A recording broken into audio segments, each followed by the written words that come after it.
નમસ્કાર વિદ્યાર્થી મિત્રો, ધોરણ 11 વિષય અર્થશાસ્ત્ર. તમે ધોરણ 10મું પૂરું કરી બોર્ડની પરીક્ષાની એક્ઝામ આપી અને જ્યારે આપણે ધોરણ 11ની અંદર અભ્યાસ કરવાનો છે તો એની અંદર ધોરણ 11 આર્ટ્સ અને કોમર્સ બંનેની અંદર આપણે કોમન વિષય જે છે અર્થશાસ્ત્ર આવે છે. આર્ટ્સની અંદર પણ અર્થશાસ્ત્ર આવે છે અને કોમર્સની અંદર પણ અર્થશાસ્ત્ર વિષયનો આપણે અભ્યાસ કરવાનો છે. તો અર્થશાસ્ત્ર વિષય આપણને એમ થાય કે આજ દિવસ સુધી તો અમે ક્યાંય અર્થશાસ્ત્ર ભણ્યા નથી, તો હવે અમારે અર્થશાસ્ત્રમાં શું ભણવાનું? પણ મિત્રો, તમે ધોરણ 10ની અંદર અર્થશાસ્ત્ર વિષય ભણ્યા છો. કયા પાઠ? તો કે 17, 18, 19મો પાઠ છે ભારતની અંદર ગરીબી, બેરોજગારી, ભ્રષ્ટાચાર, એવા પાઠ ધોરણ 10ના સામાજિક વિજ્ઞાનમાં આવતા હતા. ધોરણ 10નું સામાજિક વિજ્ઞાન જે આપણે હતું, બરાબર, ધોરણ 10 એની અંદર સામાજિક વિજ્ઞાનની અંદર, બરાબર, સામાજિક વિજ્ઞાનની અંદર અર્થશાસ્ત્રના લગભગ 3 અથવા 4 પાઠ આપણને આવે એ તમે અભ્યાસ કરી ગયા. ઉદારીકરણ, ખાનગીકરણ, વૈશ્વિકીકરણ, ભારતમાં ભ્રષ્ટાચાર, ભારતની અંદર બેરોજગારી, ગરીબી, શિક્ષણનું પ્રમાણ, એ બધા પાઠની અંદર, બધા ચેપ્ટરની અંદર તમે ધોરણ 10માની અંદર અભ્યાસ કરી ગયા. પણ એ 10માના સામાજિક વિજ્ઞાનના એક પાર્ટ તરીકે આવતું, આપણે અહીંયા જોઈએ સામાજિક વિજ્ઞાનના એક ભાગ તરીકે અર્થશાસ્ત્ર આવતું. શું કહે? સમાજનો એક નાનો એવો ભાગ હતો. પણ 11મામાં અર્થશાસ્ત્ર એક આખો વિષય આવે છે. એના વિશે આપણે આખા વિષયની અંદર સમજૂતી મેળવવાની કે 10માના સામાજિકમાં એક ભાગ તરીકે, નાનકડો ભાગ તરીકે અર્થશાસ્ત્ર મૂક્યું. પણ 11માની અંદર અને 12માની અંદર, ધોરણ 11 અને ધોરણ 12ની અંદર તમારે અર્થશાસ્ત્ર વિષયનો વ્યવસ્થિત અભ્યાસ કરવાનો છે. એની અંદર સંપૂર્ણ વસ્તુ તમને જોવા મળશે. તો ચાલો આપણે પહેલો જ પાઠ છે, ચેપ્ટર નંબર 1, બરાબર, ચેપ્ટર 1 અને એનો પાર્ટ 1 કે ભાઈ અર્થશાસ્ત્રની અંદર એક લેક્ચરની અંદર પહેલા પાર્ટની અંદર આપણે અર્થશાસ્ત્રનો વ્યાખ્યા છે એ જોઈએ, અથવા અર્થશાસ્ત્ર શું કહેવા માગે. હાવ સિમ્પલ ભાષાની અંદર અર્થશાસ્ત્ર કેને કહેવાય એ જો આપણે સમજવું હોય તો એની અંદર ખાલી એટલું જ યાદ રાખવાનું, અર્થશાસ્ત્ર આર્થિક બાબતોનો અભ્યાસ કરે છે. શું કહે છે કે કોઈ પણ વિષય હોય, દરેક વિષય હોય, ગણિત હોય, સમાજશાસ્ત્ર હોય, મનોવિજ્ઞાન હોય, અર્થશાસ્ત્ર હોય, નાગરિક શાસ્ત્ર હોય કે કોઈ પણ તત્વજ્ઞાન હોય, તો દરેક વિષયનું પોતાનું વિષય વસ્તુ હોય અને એ વિષય વસ્તુ ઉપર અભ્યાસ કરે છે. તો આપણે ધોરણ 11ની અંદર અર્થશાસ્ત્ર જોવાનું, તો એનો સિમ્પલ અર્થ શું થાય? તો કે અર્થશાસ્ત્ર આર્થિક બાબતનો અભ્યાસ કરે. કઈ બાબત? આર્થિક. આપણા મગજની અંદર સીધો મગજમાં પેલું આર્થિક બાબત આવે એટલે આપણા મગજની અંદર એમ થાય કે આર્થિક એટલે, તો કે ભાઈ આર્થિક એટલે નાણાકીય બાબતો, નાણાકીય બાબતોનો અભ્યાસ કરે છે. બેસે મગજમાં મિત્રો કે આર્થિક બાબત કે નહીં કહેવાય? નાણાકીય બાબત. આપણે ઘરની અંદર જોતા હોઈએ, નાનું એવું કુટુંબ હોય તો એમાં આપણા જે કોઈ માતા, ભાઈ પિતા અથવા તો દાદા, જે આપણા વડીલ હોય એ ઘરનો વહીવટ કરતા હોય, તો આખું ઘરનો જે આર્થિક કારભાર એની પાસે હોય. આપણે જેને આ સામાન્ય અર્થની અંદર શું કહીએ? વ્યવહાર.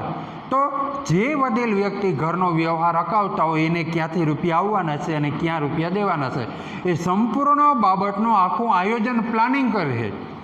તો આપણા દેશની અંદર, અવળો દેશ, જો આપણા ઘરની અંદર એનું પ્લાનિંગ થતું હોય તો આખા દેશની અંદર, આખા દેશના દરેક રાજ્યોની અંદર કઈ રીતે રાજ્યનો વહીવટ કરવો અને આખો દેશ કઈ રીતે ચલાવવો એના માટે પણ આર્થિક બાબતનો અભ્યાસ કરવામાં આવે છે.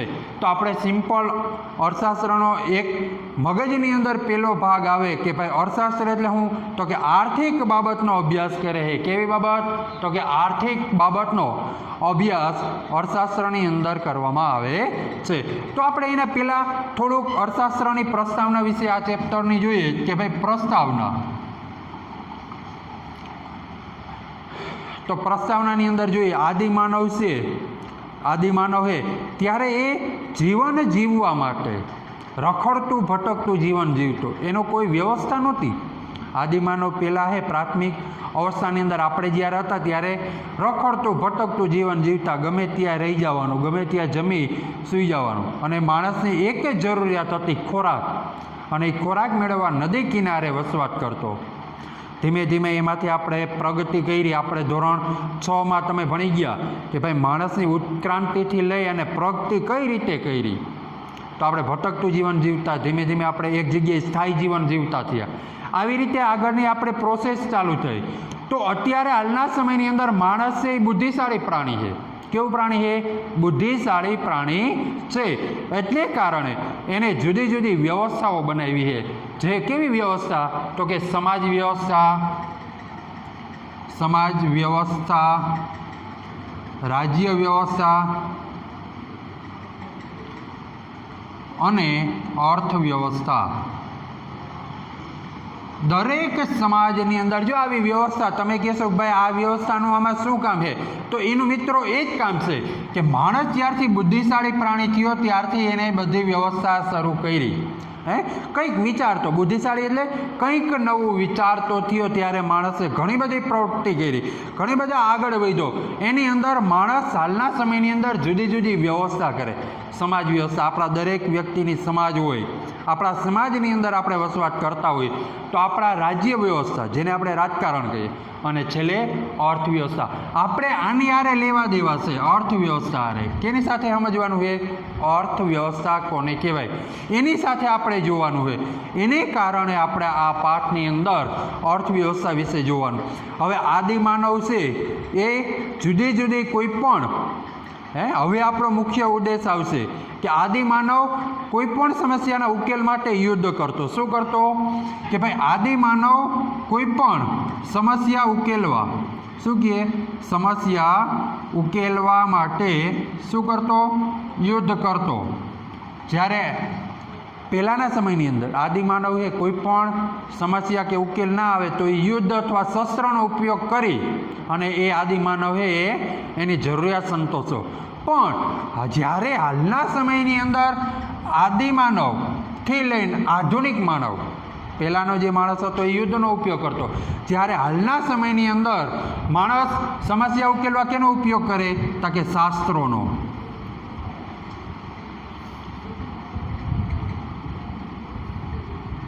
શું કહે? આગળનો જે માણસ હતો આદિમાનવ એ શસ્ત્રોનો ઉપયોગ કરતો અને હાલનો માણસ સમસ્યા ઉકેલવા શાસ્ત્રોનો. કારણ કે કોઈ પણ શાસ્ત્રની અંદર કોઈ પણ સમસ્યા હોય તો એના ઉકેલવાના જુદા જુદા ઉપાયો હોય, તો એ શાસ્ત્રો ઉકેલવા માટે પ્રયત્ન કરે. તો આ આપણી પ્રસ્તાવના હતી. પહેલાં ચેપ્ટરની અંદર જે પ્રસ્તાવના કે માણસ પહેલાં કેવી રીતે જીવતો, ત્યાંથી આધુનિક માણસ આવ્યો. પહેલાં રખડતું ભટકતું જીવન જીવતો એટલે એને કંઈ રૂપિયાની નાણાંની જરૂર હતી નહીં, ફક્ત અને ફક્ત ખોરાકની જરૂર હતી. તો દરિયા કિનારે રહેતો, દરિયા કિનારે રહી પોતાની જરૂરિયાત સંતોષાઈ જાય એટલે એ પોતાનું જીવન ગુજારતો. પણ આધુનિક સમયની અંદર માણસની જેમ જેમ જરૂરિયાતો ઉઠતી ગઈ, કાયમી જરૂરિયાતોનો વધારામાં વધારો થતો ગયો. એને કારણે તે સમસ્યા ઉકેલવા આપણે હવે પહેલાં સમસ્યા શસ્ત્રોનો ઉપયોગ કરીને ખોરાક મેળવી લે તો એકબીજા જૂથ સાથે ઝઘડો કરવાનો થાય તો કરતા. પણ હાલના સમયની અંદર માણસ કોઈ પણ સમસ્યા ઉકેલવા કેનો ઉપયોગ કરે? શાસ્ત્રોનો. અને હાલના સમયની અંદર માણસે વિવેક બુદ્ધિપૂર્ણ રીતે ઉપયોગ કરે. તો આ હતી આપણી અર્થશાસ્ત્રની જે પ્રસ્તાવના. અર્થશાસ્ત્રનો ઉદ્ભવ કેમ થયો? બેસે મગજમાં મિત્રો કે અર્થશાસ્ત્રનો ઉદ્ભવ કેમ થયો? તો આદિમાનવ રખડતું જીવન જીવતો, ત્યાંથી આખી સમાજ વ્યવસ્થા ગોઠવાની, રાજ્ય વ્યવસ્થા, અર્થવ્યવસ્થા. પછી આપણે ત્યાંથી ધીમે ધીમે આખી આપણા ઘરનું, આપણા દેશનું આર્થિક બાબતોનું પ્લાનિંગ કરતા થયા. અને આર્થિક બાબતને આધારે આપણે છે એ એક અર્થશાસ્ત્રનો ઉદ્ભવ થયો કે ભાઈ કોઈ પણ વ્યક્તિ હોય અથવા કોઈ સમાજ હોય તો એને ટકવા માટે આર્થિક વ્યવસ્થા કરવી પડે. હવે આપણે મુખ્ય મુદ્દા ઉપર આવીએ કે અર્થશાસ્ત્રનો અર્થ શું કહે છે કે ભાઈ અર્થશાસ્ત્રનો અર્થ કેને કહેવાય એના વિશે આપણે જોવાનું છે.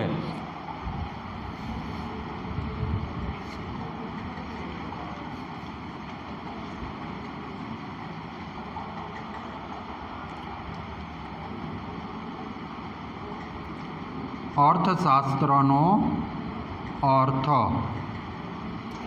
એની અંદર સૌથી પહેલાં અર્થશાસ્ત્રનો અર્થ વ્યવસ્થિત ઊંડાણપૂર્વક હવે જાય.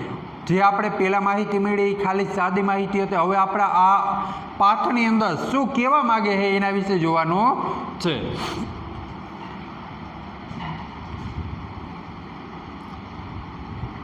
અર્થશાસ્ત્ર અર્થ શબ્દ ઉપરથી ઉતરી આવે છે. કયા શબ્દ ઉપરથી? અર્થ શબ્દ પરથી ઉતરી આવે છે. શું કહે? અર્થશાસ્ત્ર હે અર્થ નામના શબ્દ ઉપરથી, જે સંસ્કૃતનો શબ્દ है. અર્થ શબ્દ કેનો है? સંસ્કૃત શબ્દ અર્થ ઉપરથી ઉતરી આવ્યો છે. સમજાય મિત્રો કે અર્થશાસ્ત્ર તો એ અર્થ ઉપરથી આવ્યો. આનો અર્થ મિનિંગ નથી થતો. આપણે ઘણીવાર કંઈક પ્રશ્ન હોય તો આપણે એમ કહીએ ભાઈ આનો અર્થ શું થાય? અર્થ એટલે મિનિંગ. પણ સંસ્કૃત ભાષાનો અર્થ એટલે શું થાય? નાણું. શું થાય? અર્થ એટલે નાણું. સમજાય મિત્રો કે અર્થશાસ્ત્ર સંસ્કૃત શબ્દ અર્થ જે છે એના ઉપરથી ઉતરી આવ્યો. અને સંસ્કૃત શબ્દ અર્થ એનો ઉદ્દેશ શું થાય? અર્થ એટલે કે ભાઈ આને આપણે એમ કહી શકીએ કે ઉદ્દેશ્ય અથવા કશુંક મેળવવું. શું કહે? સંસ્કૃત શબ્દ અર્થ ઉપરથી અર્થશાસ્ત્ર ઉતરી આવ્યો. તો અર્થનો જો આપણે ગુજરાતી અર્થ કરીએ તો શું થાય? ઉદ્દેશ અથવા તો કશુંક પ્રાપ્ત કરવું. આપણને અર્થશાસ્ત્ર ઉપરથી જ ખબર પડી જાય ભાઈ નાણું મેળવવાની વાત કરે છે. તો હાલના સમયની અંદર કોઈ પણ વ્યક્તિ હોય, સામાન્ય મજૂરથી લઈ અને ધનવાન લોકો સુધી જે કંઈ પ્રવૃત્તિ કરે એની પાછળ એનો આર્થિક ઉદ્દેશ્ય રહેલો હોય કે ભાઈ નાણું કમાવાના ઉદ્દેશથી કરવામાં આવતી પ્રવૃત્તિ એટલે આર્થિક પ્રવૃત્તિ.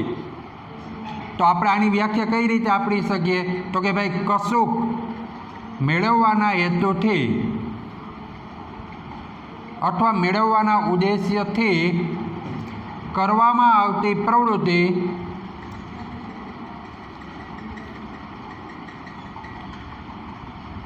એટલે અર્થશાસ્ત્ર. શું કહે છે? કશુંક મેળવવાના ઉદ્દેશથી અથવા કંઈક મેળવવાના હેતુથી જે પ્રવૃત્તિ થાય એનું કહેવાય આર્થિક પ્રવૃત્તિ. આપણે માનો કે કોઈ કામ કરતા હોય તો એમાં આપણે કંઈક મેળવવાની હેતુ હોય. કોઈ કામ કરીએ, ખેડૂત છે એ ખેતી કરતો હોય તો આપણે એમ કહીએ ભાઈ એને પૈસા કેમ મળે? તો એ વ્યક્તિ ખેડૂત છે, ખેતી કરે, એમાંથી જે પાક તૈયાર થાય, પાક વેચી જે પૈસા આવે એ એના ઘર વપરાશમાં વાપરે. તો આવી રીતે કંઈક મેળવવા માટે કુંભાર છે એ માટલા ઘડે છે તો એ પણ એની આર્થિક પ્રવૃત્તિ છે. ડૉક્ટર છે એ તમને દવા આપી અને એની પાસે પૈસા મેળવે છે. તો કોઈ પણ વ્યક્તિ કંઈક મેળવવાના ઉદ્દેશ્યથી જે કરવામાં આવતી પ્રવૃત્તિ એટલે અર્થશાસ્ત્ર. બરાબર? હવે આ અર્થશાસ્ત્ર એ સંસ્કૃત શબ્દ ઉપરથી ઉતરી આવ્યું. એવી રીતે ગ્રીક શબ્દ ઉપરથી પણ એનો અર્થ કાઢવામાં આવે છે. અર્થશાસ્ત્રને અંગ્રેજીમાં ઇકોનોમિક્સ કહેવાય. શું કહેવાય? અંગ્રેજીમાં ઇકોનોમિક્સ. સમજો મિત્રો, અર્થશાસ્ત્રને અંગ્રેજીની અંદર આપણે શું કહી શકીએ?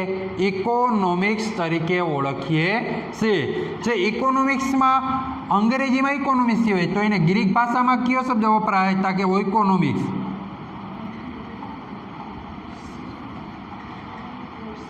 શું કહે?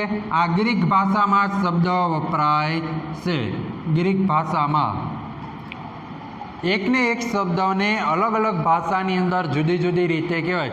અર્થશાસ્ત્રને સંસ્કૃતની અંદર અર્થ ઉપરથી ઉતરી આવ્યું અર્થશાસ્ત્ર, જે અંગ્રેજીમાં શું કહેવાય? ઇકોનોમિક્સ. જ્યારે ગ્રીક ભાષાની અંદર ઓઇકોનોમિક્સ, ખાસ યાદ રાખજો, ગ્રીક ભાષા હે એ ઓઇકોનોમિક્સ તરીકે ઓળખવામાં આવે છે. તો ઓઇકોનોમિક્સ શું થાય? અને આપણે હાલો અંગ્રેજીમાં ઇકોનોમિક્સ કહેવાય તો સમજાઈ ગયું, પણ ઓઇકોનોમિક્સ એટલે શા માટે એને ઓઇકોનોમિક્સ કહેતા?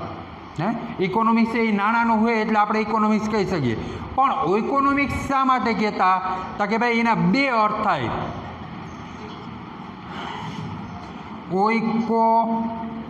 ઓઇકોસ એટલે શું થાય? તો કે ઘર વખરી અથવા તો ઘર સામાન. શું થાય? આની સંધિ છૂટી પાડવાની. ઓઇકોનોમિક્સ છે એમાંથી ઓઇકોસ એટલે શું થાય? તો કે ઘર વખરી અથવા તો ઘર સામાન. જ્યારે નોમોસ એટલે શું કહેવાય? કે વ્યવસ્થાપન. જે આ ઘર સામાન હે અથવા તો સર સામાનને વ્યવસ્થાપન કરવાની રીત.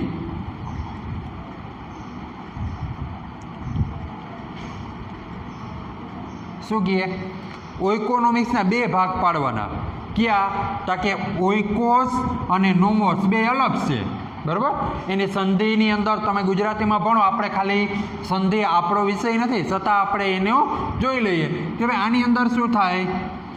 ઓઇકોસ પ્લસ નોમો બરાબર શું થાય?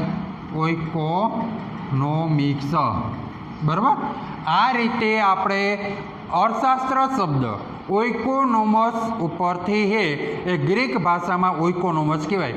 એના બે અર્થ. ઓઇકો એટલે કે ઘર વખરી અથવા તો આપણો ઘરનો સામાન, અને નોમસ એટલે વ્યવસ્થાપન કરવું. તો એના ઉપરથી આપણે શું કહી શકીએ? ભાઈ ઓઇકોનોમિક્સ એટલે શું? તો કે ઘર સામાન વ્યવસ્થિત સાચવવાની અથવા સર સામાન સાચવવાની અથવા વ્યવસ્થાપન કરવાની રીત એટલે ઓઇકોનોમિક્સ. એટલે કે ભાઈ આપણા જે ઘર સામાન છે એને વ્યવસ્થિત સાચવવાની જે રીત છે એને આપણે શું કહીશું? અર્થશાસ્ત્ર, જેને ઓઇકોનોમિક્સ ઉપરથી ઉતરી આવ્યું છે. સમજાય મિત્રો? અર્થશાસ્ત્રનો ફરી આપણે એટલું રિવિઝન કરી લઈએ કે અર્થશાસ્ત્ર સંસ્કૃત શબ્દ અર્થ ઉપરથી ઉતરી આવ્યો. સંસ્કૃતમાં અર્થશાસ્ત્રને અર્થ કહેવાય, અંગ્રેજીની અંદર ઇકોનોમિક્સ, ગ્રીકની અંદર ઓઇકોનોમિક્સ. બરાબર? જ્યારે અર્થ એટલે નાણું. તો આપણે અર્થનો બીજો અર્થ શું કરીએ? ઉદ્દેશ્ય અથવા તો કશુંક મેળવવું. તો કંઈક મેળવવાના ઉદ્દેશથી કરવામાં આવતી પ્રવૃત્તિ એને શું કહેવાય? અર્થશાસ્ત્ર અથવા આર્થિક પ્રવૃત્તિ કહેવાય. કંઈ પણ મેળવવાના હેતુથી જે આપણે પ્રવૃત્તિ કરીએ એને આર્થિક પ્રવૃત્તિ કહેવાય. ત્યાર પછી જુદા જુદા જે કંઈ અર્થશાસ્ત્રીઓએ વ્યાખ્યા આપી ને એ હવે અહીંયા જોઈએ. આ એની પ્રસ્તાવના અને અર્થ જોઈ ગયા. હવે જુદા જુદા અર્થશાસ્ત્રીઓએ કેવી વ્યાખ્યા આપી એના વિશે આપણે અભ્યાસ કરવાનો છે. તો સૌથી પહેલાં એરિસ્ટોટલે ઓઇકોનોમિકા નામનું પુસ્તક લખ્યું. હવે તમે મનોવિજ્ઞાનની અંદર ભણતા હો તો ઘણી વખત આપણે જોતા હોઈએ કે જે મનોવૈજ્ઞાનિકો છે, મોર્ગન છે, એવા જુદા જુદા મનોવૈજ્ઞાનિકોએ પોતપોતાના પુસ્તકની અંદર વિચારો રજૂ કર્યા. ગણિતશાસ્ત્ર છે તો એની અંદર આર્યભટ્ટે પોતાના પુસ્તકની અંદર ગણિતના વિષયો જે બાબત આવે એની અંદર જે બાબતોનો સમાવેશ કર્યો. તો આપણે પણ અર્થશાસ્ત્રની અંદર જુદા જુદા અર્થશાસ્ત્રીઓએ પોતાના પુસ્તકની અંદર પોતાના જે વિચારો છે એ રજૂ કર્યા. તો સૌથી પહેલાં એરિસ્ટોટલે ઓઇકોનોમિકા નામનું પુસ્તક લખ્યું. આ વસ્તુ ખાસ યાદ રાખવાની, કયા વ્યક્તિએ કયું પુસ્તક લખ્યું એ મગજમાં રાખવાનું છે. ત્યાર પછી 1776ની અંદર એડમ સ્મિથે વેલ્થ ઓફ નેશન્સ નામનું પુસ્તક લખ્યું. કયું પુસ્તક લખ્યું? વેલ્થ ઓફ નેશન્સ, કે જેની અંદર પોતાના જે આર્થિક વિચારો છે એ એની રજૂ કર્યા. તો એની કેવી વ્યાખ્યા આપી? તો કે ભાઈ ઉત્પાદક શ્રમ દ્વારા ઉત્પન્ન થયેલા ભૌતિક સંપત્તિના ઉત્પાદન વપરાશ વિનિમયનો અભ્યાસ કરતું શાસ્ત્ર છે. શું કહે? હાવ સીધું ઉત્પાદક શ્રમ દ્વારા ઉત્પન્ન થયેલા, જે ઉત્પાદકોના શ્રમિકો દ્વારા જે વસ્તુનું ઉત્પાદન થાય એ ભૌતિક સંપત્તિના, બે પ્રકારની સંપત્તિ હોય, ભૌતિક અને અભૌતિક. ભૌતિક એટલે જેને આપણે જોઈ શકીએ, સ્પર્શી શકીએ, અનુભવ કરી શકીએ, એને શું કહેવાય? ભૌતિક. અભૌતિક તો એને આપણે જોઈ નથી શકતા. દાખલા તરીકે શિક્ષણ. આપણે શિક્ષણ મેળવીએ તો આપણા મગજની અંદર ઘણા બધા વિચારો આવે, ઘણું બધું નવું કરવાની ઈચ્છા થાય, નવું જાણવાની ઈચ્છા થાય, તો એ આપણા માટે શું છે કે ભાઈ આપણા માટે અભૌતિક.